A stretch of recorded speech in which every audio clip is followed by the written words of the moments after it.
Hi, William Gilmore here for the ScreenwritersJourney.com, and this is Script Talk, our ongoing series of conversations with screenwriters, directors, producers, and actors. And today we are talking with a screenwriter who's also a producer and a director. So we're getting 3 in 1 here. You've probably seen his work in films such as The Lion King, Pocahontas, and The Hunchback of Notre Dame. But more recently, he has been creating his own films, and I am pleased to welcome here to Script Talk, Mr. Brooks Campbell. Thank you, Brooks, for being here with us. Thanks for having me. Now, I have to say, a bit of a disclaimer here. I did work with Brooks on a film called Subprime. That's right. That was all about the subprime crisis, and that was a very interesting project. Yeah. Subprime, well, I co-wrote it with Jeff Wright. Okay. Yeah. And what was... And my wife, Nancy. Okay. Yeah, don't leave her out. Oh, no. Now, this is a film that is not just about the subprime crisis, but it was written during the subprime crisis and then shot during the Great Recession, which I thought was just a fascinating connection all the way around there. Where did you come up with that? Subprime, it was funny. We were boating, and I was just obsessed. We were out, I think we were in Long Beach somewhere. And at that time, I was just obsessed with the whole housing market because I just wanted to buy a house, and I couldn't buy a house, and the houses were just so expensive that nobody could afford them at the time. This was, what, 2005 or 6 or something like that? They'd just gone up. They doubled. And I just knew, that the market was going to crash. And I think Nancy's the one that said, she's basically said, well, you should do a movie about that, about the market crashing and the family all having to live together. And I thought, oh, that's a great idea. What a great idea. So from there, we just kind of worked out the whole story, and Jeff came along and made it funny. Now, one of the things that you did to try and save some money on this is that you used your own house for the setting, and basically let the actors come in and just trash it. We tore that place to shreds. The Thanksgiving dinner food fight scene was one of my favorite, I think. Cranberries are a go. Not at the camera. We went up to scene 19AL, which means there were 39 different camera setups for that scene. This is scene 19, Arts and Entertainment. Take 1, Mark. And a lot of those involved throwing food. The whole place was coated with food by the end. Where's the au gratin potatoes? You know that? You had mashed potatoes on the walls, peas on the carpets, a turkey flying across the room. Chuck straight across fast as hard as you can. It was a very fun but messy scene. When I planned to do Subprime, I was renting a home that I planned to continue to rent, and then we were buying another home that was foreclosed and barely livable, and we were going to go live in that house, and then actually shoot in the house that we were renting. But the other house, it didn't happen. The other house never happened. So we ended up having to just live in the house while we were shooting. Now, that was your second film, but you had a film before that, right? Rupert Patterson Wants to Be a Superhero. So now, how did you come up with the idea for Rupert? When I was a little kid, there was a kid in the neighborhood that rode around on a bike, and he had an old police radio.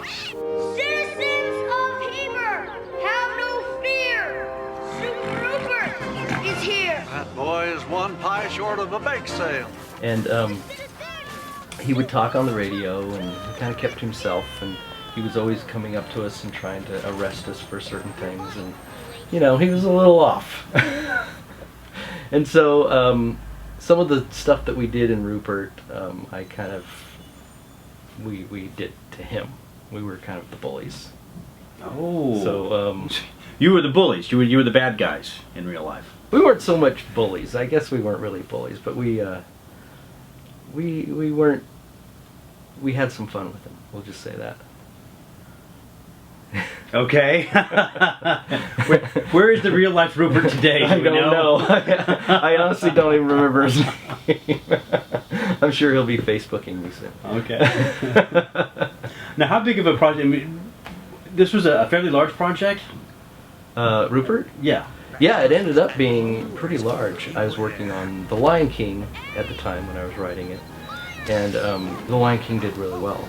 And surprising to me, they gave everybody nice little bonuses. You know, most people, smart people, put money in the stock market or bought homes, and I took mine and made Rupert. And how did that work out for you? Pretty well, actually. It did really well. We got our money back, and it was sold to a company called Sullivan Entertainment up in Canada, and they made 2 seasons with the BBC, 2 seasons of, they called it Superhero, but they used the same characters. And I found it on DVD a few years ago. It was pretty cool. Excellent. Yeah. Well, now you've got your 3rd movie now, Ladybug. Can you tell us a little bit about that and what it's about? Ladybug is basically 2 really dysfunctional people coming together and being stuck together on a disabled boat that's floating out in the middle of the Pacific Ocean. And they really are possibly the worst people each of them could run into. Ladybug, ladybug, fly away home. Now, where did the idea for Ladybug come from? This film came from when I first bought my boat back in 2005. I bought a boat, and as soon as I bought it, I'm like, wow, I should make a boat. I should make a movie about a boat with people on a boat. What can I do? And even back then, I'm like, well, maybe I could do some kind of where the boat, the engine doesn't work or something, and these people are stuck, and it's kind of like a dinner with Andre on a boat kind of movie. So it literally came to me 10 years ago. Yeah. Well, it's another one of your self-contained films. They seem to be getting smaller and smaller. Yeah. Shrinking it down to the budgets house. are getting smaller. Okay, well. So these are all things that you're thinking about as the screenwriter producer. Exactly. Yeah. Yeah. Totally have to consider if I'm going to do this myself. Knowing how things are out there, knowing that it's very hard to raise money to make a film, but also knowing that the cameras and the lenses and the equipment has become really, really cheap. A filmmaker can go out and make his own film now. And how soon after Subprime did you know that you wanted to make another movie? About a weekend. Really? Honestly. Yeah, no. Every time I make a movie, I kind of go through a little bit of a depression, and it's time to make another one. Whatever that is, now I've got to change my focus. So basically, right after Subprime, I'm like, okay, what am I going to do next? And I basically have a little process that I have to go through. I have to say, okay, what can I spend maybe 4 or 5 years of my life doing? What kind of world can I live in for 4 or 5 years? And I wasn't really sure. I never thought I could do like a horror film, because I just didn't think I could live in that place that long. But after Subprime, I realized, and I think I more than anything, trying to do a comedy, I realized that suspense is so important. Suspense is a really important part of all filmmaking. And in order to engage an audience, you have to set up that suspense, and you have to draw that out for a certain amount of time.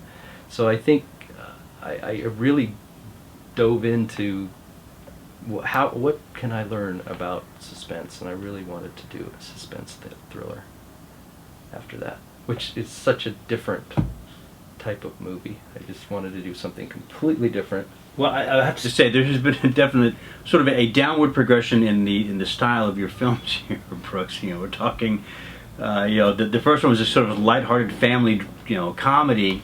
Then go into the darkness of the subprime crisis, and now we're trapped on a boat with these two deranged individuals. There's definitely a darkness to your writing here. I know. I don't know why that is, because boy, you go to my house when you're around my kids and everybody's happy, and it's the complete opposite of that. But I think that's what I was trying to learn with Ladybug, is suspense. How do I create that tension and keep that tension going? So you've got to have a foundation of darkness, I guess, to build it on. So how long did it take to write the screenplay for Ladybug? When I first started the rough draft, was probably somewhere in 2010, 2011. So by the time we shot it in 2013, I guess it took a year and a half. How many drafts do you think you went through? Oh boy, 20, 30. Really, that many? Oh sure, oh sure. So how long from the time you finished the script until you were able to actually start shooting? The script, I think I kept working on the script right up until we shot. But I had probably a working draft a year before that. So let's say 2012, I had a working draft of it. And so I started looking to cast it, thinking that once I literally had no money at all to do this, none. I had a camera, and what I would do is I would every week, if I had enough money and if I didn't eat lunch that whole week, I guess, I would go out and buy one piece of equipment. If it was a lens or maybe a filter of some kind, maybe a tripod. Sometimes, a tripod you have to save a couple weeks for. But that was my goal, and every day I did something on the script. I did storyboards. Every day I had a process that every day I did something. And every week I would try to buy one piece of equipment until I had like a minimal amount of equipment to go out and make this film, right? Once I had the equipment, I ran into and luckily met Chris Showerman, and had him do like a screen test for it. And I'm like, oh my gosh, this is perfect, right? So it worked out great. So as soon as I had Chris on, I started trying to cast for Lexi, and we ran ads and stuff, and came across Rachel, who did a screen test with Chris, and we cut it together. And I'm like, wow, this kind of works. I was really wanting to know about the suspense. So there's a poker scene where they're playing poker together on the boat, and I wanted to draw that out and really get that tension and see if I couldn't really make that work with those actors. And we cut it together.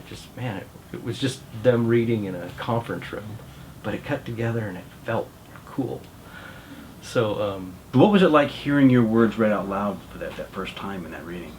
Oh, that's the best.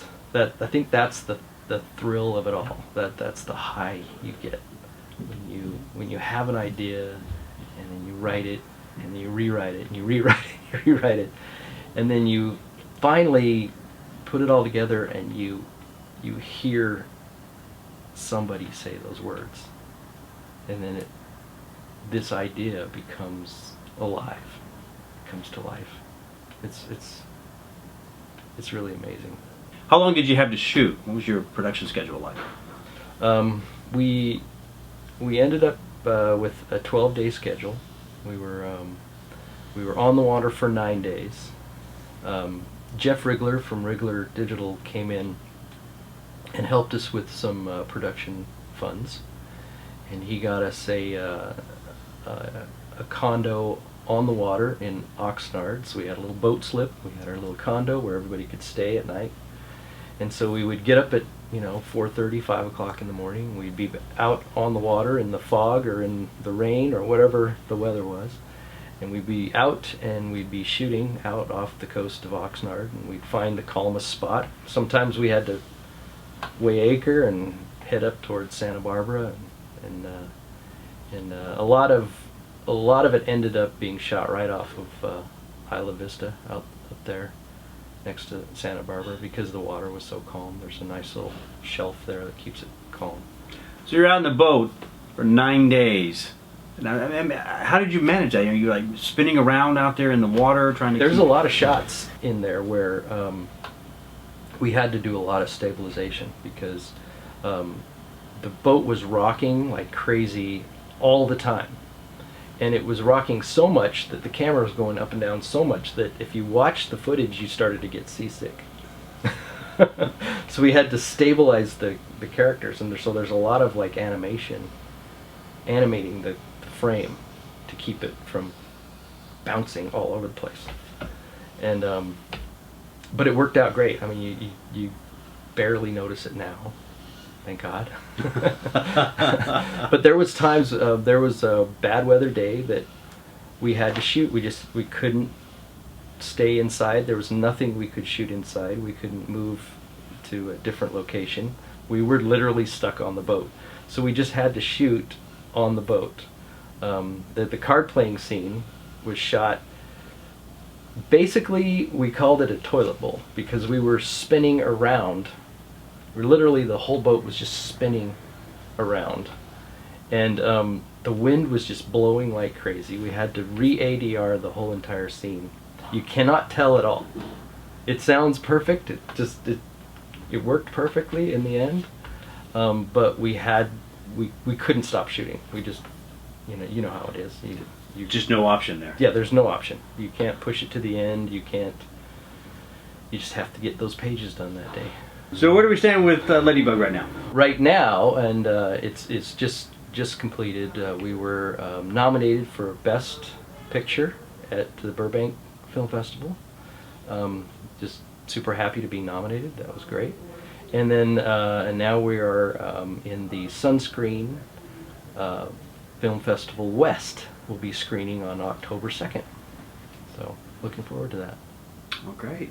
I am looking forward to seeing the film myself and seeing what happens with Lexi out there on the ocean. Yeah, that's right. Yeah, it gets kind of crazy, I have to say.